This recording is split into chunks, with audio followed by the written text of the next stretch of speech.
सभवा बैठेला राजा दशरथ मनहि मना सोचेला मनहि मना सोचेल हे ललना नाही घर एको बालकवा कैसे कदिनमा कटिहे कैसे कदिनमा कटिहे न हो। अवधपुरी ऐसन नगरी तऊ चिया टरिया न हो। अवधपुरी ऐसन नगरी तऊ चिया टरिया न हो।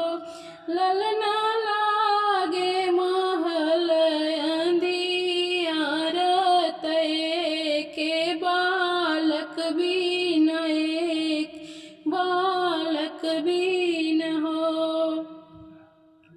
सभवा से उठी राजा दशरथ जंगल चली जाएल जंगल चली जाएल हो।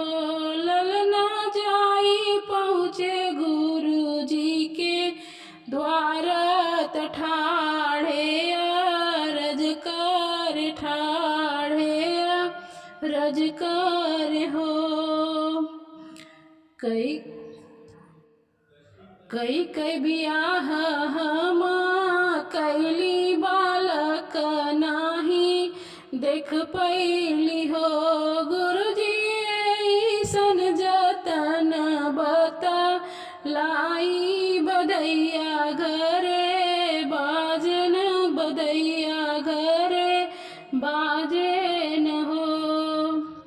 कुटिया से बोले गुरु देवा सुनहु राजा दशरथ हे बोले राजा पुत्र योग्य यज्ञ रचावा बालक सुख पैबन हो।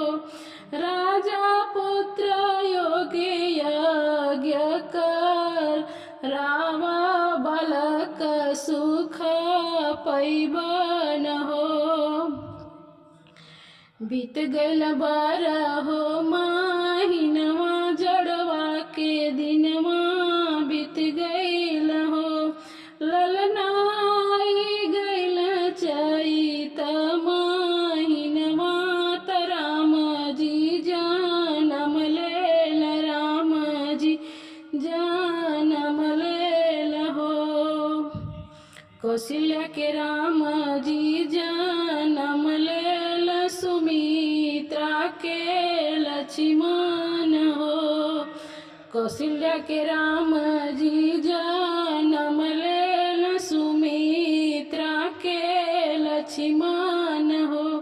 ललना के कई के भरत भुआल बधैया गरवा बाजे हो गद बधैया